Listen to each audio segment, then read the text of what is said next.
Vamos lá, seguindo, 11:07, ainda falando sobre saúde. O câncer de colo do útero ainda é um dos principais desafios da saúde feminina no Brasil. Mas uma nova ferramenta promete mudar essa realidade.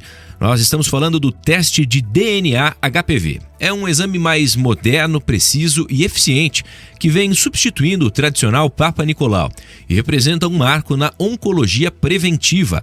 Para explicar como isso funciona, a eficácia e o potencial transformador para a saúde das mulheres, a gente recebe aqui no estúdio o Dr. Roger Chiomi, oncologista clínico do Instituto de Oncologia do Paraná. Doutor, bom dia, bem-vindo.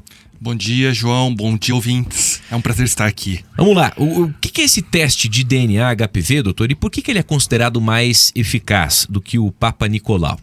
Então, o teste do DNA HPV, ele não vai procurar a alteração que já acontece nas células do colo do útero.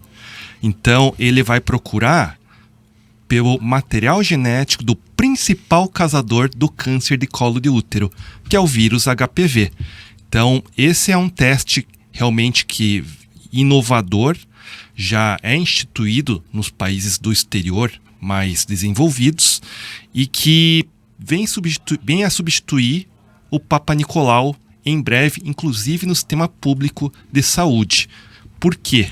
Ele vai detectar precocemente antes de ter alguma alteração no colo do útero, diferentemente do Papa Nicolau, que já detecta a alteração que pode ser um pré-câncer ou um câncer propriamente dito. Falando do preventivo, né, do Papa Nicolau, a indicação para as mulheres que estão nos escutando, aliás, já a título de orientação, né, caso ainda não tenham feito, de quanto em quanto tempo é importante fazer, uma vez por ano, uma vez a cada 6 meses, e no que consiste esse exame?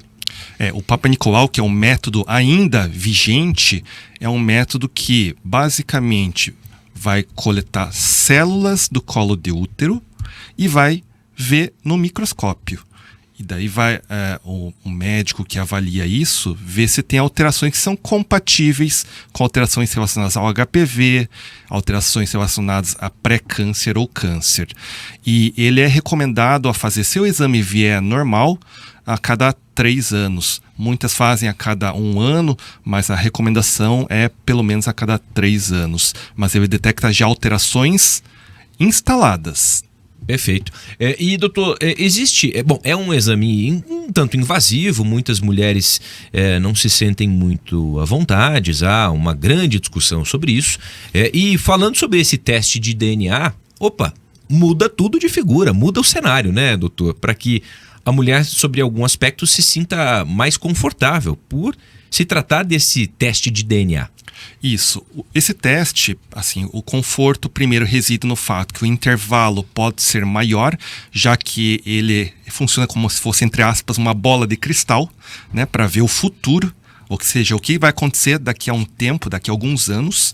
Então, por isso que ele é realizado a cada 5 anos. E o método de coleta pode ser, sim, um método tradicional, como é feito o Papa Nicolau, mas também existem estudos que mostram uma eficácia muito similar por uma coleta não da secreção lá do colo do útero, lá mais invasiva, mas mais superficial na região da vagina. Claro que isso idealmente sob supervisão de algum profissional da área da saúde para ver se a coleta é adequada e o material seja adequado para análise. O senhor comentando sobre esse aumento no intervalo, né, na frequência com que as mulheres devam se submeter a esses exames e até mesmo o próprio teste. Isso deve ter um impacto considerável no sistema de saúde, né, atualmente. Existe uma balança. O teste do DNA HPV é um teste mais moderno, então tem um certo custo para a implementação, vai depender de adaptação do sistema de saúde, mas por outro lado, fazer a cada 5 anos pode contrabalancear isso. Eu pergunto para o senhor a principal diferença entre detectar o HPV e detectar as alterações celulares que já começaram. Então, detectar o HPV, eu vou fazer, vamos dizer, uma analogia. É como se a polícia já tivesse o material genético dos criminosos e, na verdade, você usasse esse DNA HPV para já rastrear a população atrás dos criminosos antes que eles cometam o crime. Quando já cometeu o crime, é o Papa Nicolau, que já está a alteração instalada. Com relação à idade, doutor, há uma indicação para a idade, uma idade mínima recomendada para começar? Bom, tanto com relação ao Papa Nicolau, né, desse acompanhamento, ou até mesmo no caso do teste DNA-HPV. A idade não vai mudar. A idade preconizada no Brasil é a partir de 25 anos. Alguns recomendam no início da atividade sexual também. Mas, então, vai ser bem similar nesse sentido à política. Até na faixa de 65 anos, exceto se ocorra alguma alteração no meio do caminho. Doutor, agora para quem tem algum tipo de câncer ou histórico na família, muda de cenário, né? Na verdade, quem tem... O câncer de colo de útero propriamente dito, ele não tem tanta relação com hereditariedade, ou seja, passar de pais para filhos. Tem mais relacionados ao HPV. Claro que quem já tem câncer, exceto o de colo de útero, que já é relacionado a esse HPV, quem tem outros tipos de câncer também devem ser acompanhados, porque não é porque teve um tipo de câncer que não pode ter outro. Então, quem teve câncer de intestino e tem 40 anos, mulheres com 40 anos, por exemplo, devem sim se submeter ao rastreamento. Doutor, o senhor falou sobre a questão do SUS, né, a implementação desse exame através do Sistema Único de Saúde. Já há um planejamento? De que maneira o senhor tem acompanhado isso também, a própria comunidade médica, né? Porque quando envolve SUS, a gente percebe a capilaridade, né? O fato de que a população, de fato, pode ser amplamente beneficiada com isso. Ainda está na tratativa? Como é que a comunidade médica tem acompanhado tudo isso? Já foi na questão política, já foi implementado. Foi o anúncio, no papel, né? Já existe uma diretriz, vamos dizer assim, em elaboração junto às principais sociedades médicas ligadas à área, e isso está em avaliação agora para aprovação final dessa diretriz, que daí permite essa implementação. E mesmo essa implementação, como o teste é feito de maneira diferente, enquanto o Papa Nicolau é coletada a célula e olhado no microscópio, o DNA-HPV não. Existe um maquinário específico para analisar material genético. Então, existe uma adaptação também. Essa estrutura, enfim, o Brasil dispõe, cada centro de laboratório, né, centro médico também dispõe dessa estrutura. É apenas uma questão de adaptação a esse novo método, digamos assim. Não são todos. Os grandes centros, sim, possuem. A saúde suplementar, sim, possui. Não são todas as cidades que vão possuir. Isso vai ter que ser implementado, talvez, uma logística para coordenar, para unir os materiais e fazer uma análise conjunta para diminuir os custos. Então, é um teste um pouquinho mais complexo. Hoje na rede privada, doutor, os planos já cobrem, a depender do médico que solicita um exame, ao invés de ser o tradicional Papa Nicolau, né, esses exames preventivos que as mulheres já fazem todos os anos, quando houver a indicação ou talvez se couber a escolha por parte da paciente, como é que funciona essa questão? O plano de saúde, ele deve sim autorizar, negar? É preciso fazer uma justificativa do porquê o médico está solicitando este que não outro exame? Via de regra não existe uma obrigatoriedade, né? Então existem alguns planos que acabam cobrindo, mas como não existe essa obrigatoriedade, via de regra acaba não tendo essa cobertura. Vai depender muito realmente de uma justificativa, né? E a justificativa está bem clara. É um exame que visa diminuir taxas de falsos negativos, né? Falsos resultados negativos, que variam na faixa de 40% a 50% para o Papa Nicolau, para menos de 10% com esse exame. Então imagine o impacto de você ter um resultado negativo do Papa Nicolau e depois, em breve, aparece ali o diagnóstico do câncer por um falso negativo. Então, esse exame visa diminuir esse impacto não só físico, mas mental, toda uma questão social junto. Com certeza. Você que está nos acompanhando pela rádio, através da internet, a gente está conversando com o Dr. Roger Chiome, que é oncologista clínico do Instituto de Oncologia do Paraná.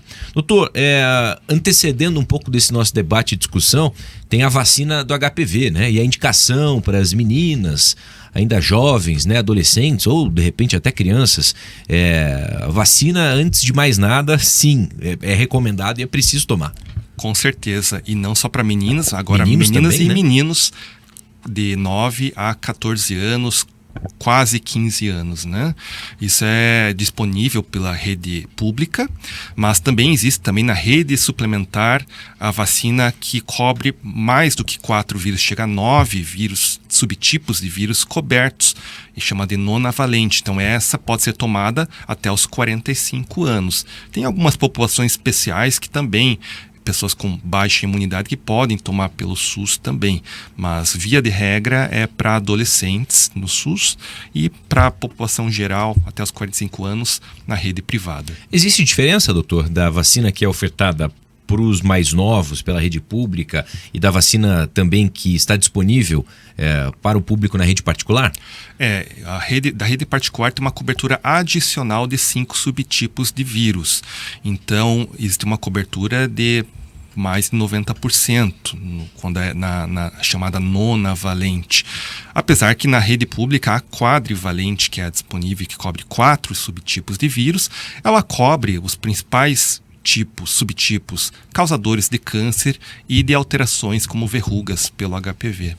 Falamos de prevenção, falamos de diagnóstico. Bom, quando há identificação de um problema, de um câncer de colo de útero, como é que é o tratamento, os próximos passos, de que maneira essa mulher deve sim procurar atendimento especializado, referenciado, e Curitiba, inclusive o Instituto de Oncologia do Paraná também é referência, né, doutor? Isso. Então, o exame que nós estamos comentando agora, chamado de rastreamento com o Papa Nicolau HPV, ele visa, como o próprio nome diz, rastrear esse quadro de pré-câncer, e a partir do momento que você tem uma suspeita, adentra-se, coleta material e confirma-se se é câncer ou não. Confirmado, são feitos exames para avaliar qual que é o estágio da doença, que varia de 1 até 4. Cada estágio tem um tratamento que pode ser desde cirurgia no estágio 1, passando por um estágio 1 mais avançado até estágio 3, um pouquinho do estágio 4 com quimioterapia e radioterapia. E no estágio 4, quando a doença já está mais disseminada, nós temos recursos mais modernos como a imunoterapia, que aumenta a imunidade do nosso corpo para agredir o tumor associado à quimioterapia. São tratamentos que aumentam qualidade e tempo de vida das pessoas. Na maioria das situações ou em poucas situações, a retirada do útero para preservar a saúde da mulher, doutor?